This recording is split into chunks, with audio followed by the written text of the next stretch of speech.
Chapter का नाम है बिलियन। बिलियन का अध्ययन करेंगे। बिलियन या इसको कहते हैं सॉल्यूशनिंग। बिलियन के बारे में सामान्यतः हम जानते ही हैं कि चीनी को अगर पानी में घोलते हैं तो बिलियन बनता है, तो ये आम बात है। पर अगर हम बिलियन की परिभाषा लिखें तो क्या होगी, बिलियन की परिभाषा क्या होगी उसको देखेंगे। तो बिलियन दो या दो से अधिक, बिलियन दो या दो से अधिक अवयवों का समांगी मिश्रण है। अवयवों का समांगी मिश्रण है। तो समांगी मिश्रण से हमारे यहाँ पे क्या तात्पर्य है, ठीक है। तो समांगी मिश्रण से हमारा क्या तात्पर्य है, जैसे हम कोई भी बिलियन बनाते हैं और इसमें हमने ये जल है और जल में हमने क्या घोल दिया है, शुगर घोल दिया है, चीनी घोल दी है। तो यहाँ पे जो चीनी घुली हुई है पूरे बिलियन में इसके अवयव जो हैं हर जगह एक समान मात्रा में फैले होने चाहिए, ठीक है। इसका जो भाग है ब्ले का वो पूरे बिलियन में एक समान हर जगह फैला हुआ होना चाहिए। तो इसका मतलब ये हो जाएगा कि ये कैसा मिश्रण हो जाएगा, समांगी मिश्रण हो जाएगा। अगर ब्ले जो है आपने ब्ले यानी कि और ब्ले और विलायक दोनों का ही समान मात्रा पूरे मिश्रण में होनी चाहिए। अब यहाँ पे ब्ले क्या होगा, जो चीनी जो है वो क्या होगी, ब्ले होगी। चीनी क्या होगी, ब्ले होगी। और जल क्या यहाँ पर है, जल जो है वो विलायक का काम करेगा। तो जो अधिक मात्रा में होता है, वो क्या होता है, विलायक होता है। और जो कम मात्रा में होता है वो ब्ले कहलाता है। कहने का मतलब ये है कि ब्ले और प्लस विलायक मिलकर क्या बनाते हैं, ब्ले प्लस विलायक मिलकर क्या बना देते हैं, बिलियन बनाते हैं, ठीक है। तो हमने यहाँ लिखा बिलियन दो या दो से अधिक अवयवों का समांगी मिश्रण है। समांगी मिश्रण से हमारा तात्पर्य, समांगी मिश्रण से हमारा तात्पर्य यह है कि मिश्रण में सभी जगह इसका संघटन व गुण एक समान होता है, ठीक है। ये एक परिभाषा हो गई है बिलियन की। सामान्यता ये भी बात हम नोट कर देते हैं, जो अवयव अधिक मात्रा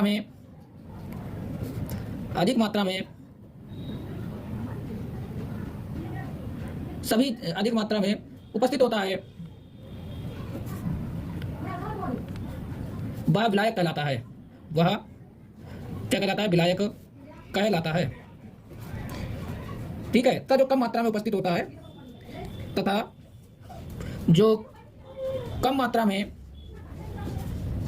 यही कर दो उपस्थित होता है, क्या कहलाता है, विलायक की जगह कर दें, विलेय कहलाता है, विलेय कहलाता है, ठीक है। तो बिलियन विलेय प्लस विलायक बराबर बिलियन बनता है।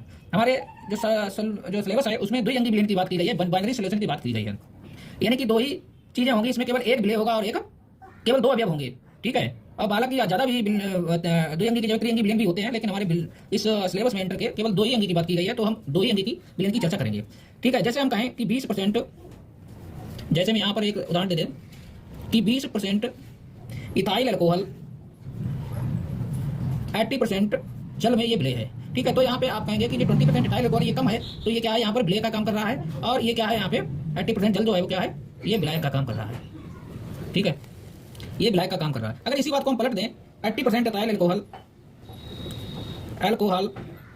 और 20% जल का विलयन बनाएंगे, तो यहाँ पे विलेय और विलायक क्या होगा, जो 80% इथाइल अल्कोहल है अब वो किसका काम करेगा, यहाँ पर विलायक का काम करेगा। और जो 20% जल है, कहने मतलब ये कम हो गया, ये किसका काम करेगा, विलेय का काम करेगा, ठीक है। लेकिन ऐसा वक्त कम होता है, हमें मात्रा देखनी पड़ेगी कि कौन सा ज्यादा है और कौन सा कम है। अब हम थोड़ी चर्चा करेंगे बिलियनों के प्रकार की, क्योंकि जो हमारे सिलेबस में दिए हैं, हमारी बुक में भी है, तो इनके सिलेबस के प्रकारों को हम सही से देखते हैं और इनको समझते हैं एक बार।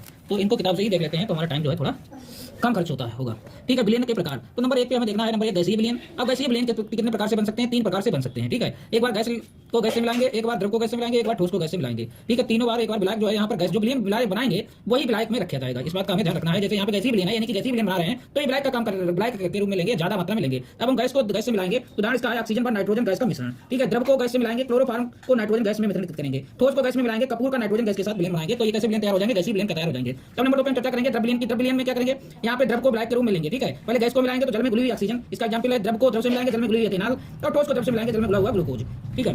अब नंबर 3 पे हम किसकी चर्चा करेंगे, ठोस विलयन की। ठोस विलयन में अब ठोस को विलायक के रूप में लेंगे, ठीक है। सबसे पहले इसमें गैस मिलाएंगे हाइड्रोजन का पैलेडियम में विलयन, द्रव को मिलाएंगे पारे का सोडियम के साथ अमलगम, और ठोस को मिलाएंगे तांबे का सोने में विलयन, ठीक है। तो एग्जांपल एक बार पढ़ने हैं, तो अब आगे हम बढ़ते हैं। विलयन की सांद्रता को किस प्रकार से व्यक्त करेंगे, तो इस पर चर्चा करेंगे, ठीक है।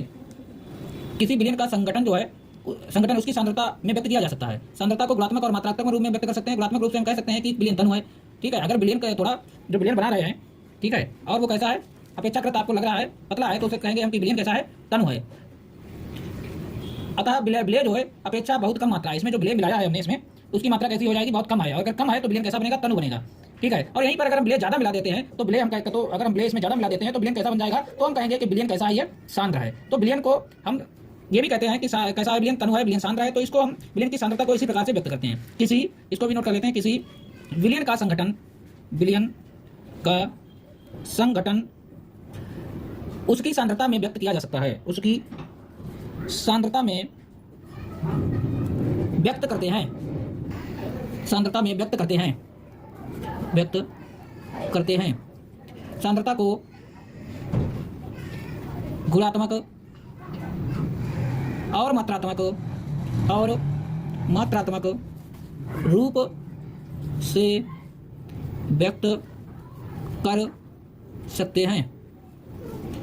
गुणात्मक रूप से हम कह सकते हैं, गुणात्मक रूप से हम कह सकते हैं, ठीक है। पहली बात किसकी कर रहे हैं, गुणात्मक रूप की। गुणात्मक रूप से हम कह सकते हैं कि विलयन तनु है, विलयन तनु है। अगर विलयन तनु है तो इसका मतलब क्या है, हम विलय कम मात्रा में विलायक में मिला रहे हैं, तनु है। अतः विलय कम मात्रा में है। और यदि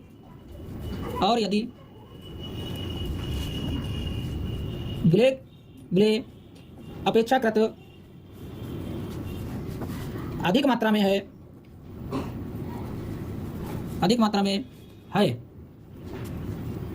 तो इसका अर्थ है कि विलय की अपेक्षाकृत अधिक मात्रा है।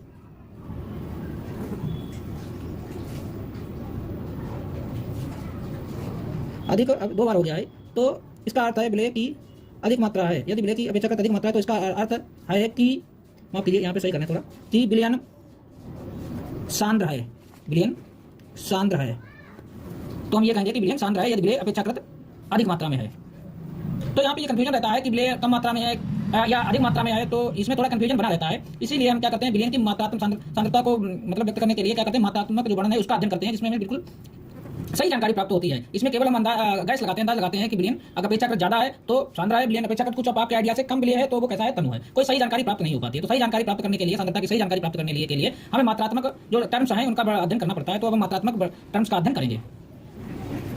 विलयन की सांद्रता का मात्रात्मक वर्णन का अध्ययन करेंगे। तो इसमें पहला है टर्म द्रव्यमान प्रतिशत, या W/W, या इसको कहते हैं वेट अपॉन वेट। इसको समझते हैं। तो द्रव्यमान प्रतिशत किस प्रकार से निकालते हैं, इसके लिए फार्मूला हमें पढ़ना पड़ता है। तो द्रव्यमान प्रतिशत बराबर होता है, क्या होता है, अवयव का द्रव्यमान और बटे कुल द्रव्यमान,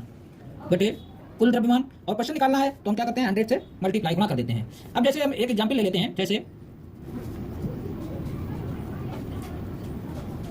एथेनॉल को जल में, एथेनॉल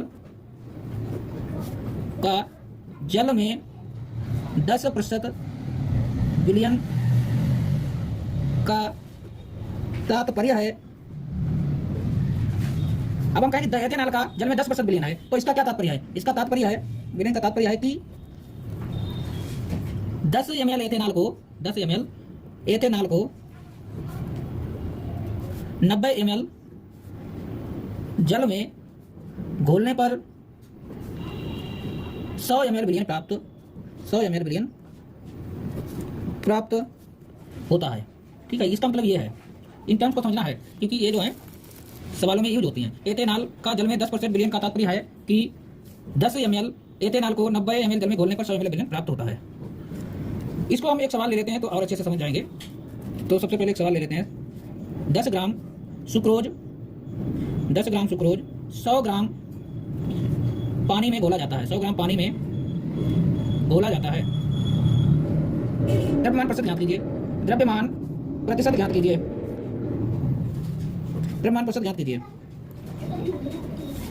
तो इसका मतलब क्या है, इसको हल करते हैं। इसका मतलब क्या है, 10 ग्राम सुक्रोज है, ठीक है, 10 ग्राम सुक्रोज, ठीक है, 10 ग्राम सुक्रोज, 10 ग्राम सुक्रोज जो है 100 ग्राम जल में घोला जाता है, 100 ग्राम जल में घोला जाता है, ठीक है। तो कहने को 10 ग्राम सुक्रोज प्लस 100 ग्राम जल में घोला जाता है, तो विलयन कितना बनेगा, 110 ग्राम बनेगा विलयन, 110 ग्राम विलयन तैयार हो जाएगा।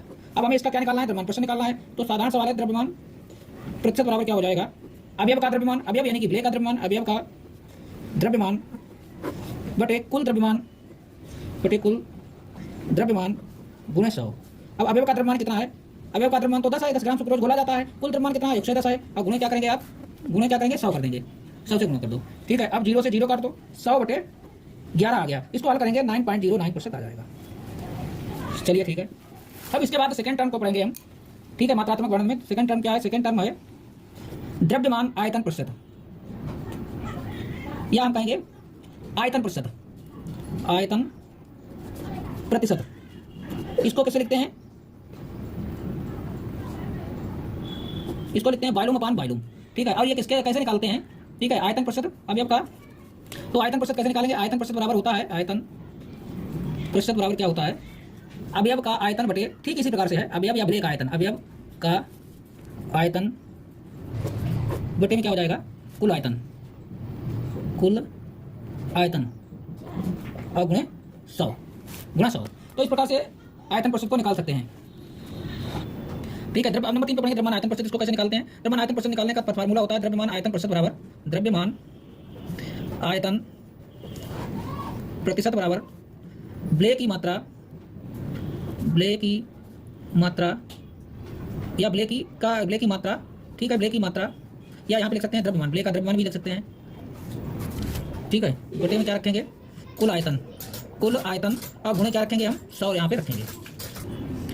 पार्ट्स पर मिलियन, ठीक है, पार्ट्स पर मिलियन नंबर 4 को पढ़ रहे हैं, तो इसे पीपीएम से प्रदर्शित करते हैं। इसका उपयोग कब करते हैं, जब सांद्रता जो है विलयन की बहुत कम मात्रा में हो, जैसे समुद्र की बात की जाए, कोई विलय डाल दिया जाए तो वहाँ पे ना के बराबर सांद्रता हो, तो वहाँ पे पीपीएम में व्यक्त करते हैं। इसलिए अवयव के भागों की संख्या, भागों की संख्या बटे अवयव के कुल भागों की संख्या, कुल भागों की संख्या, और मल्टीप्लाई इसमें करते हैं 10 की घात 6 से, ठीक है। तो ये टर्म्स पढ़ने हैं।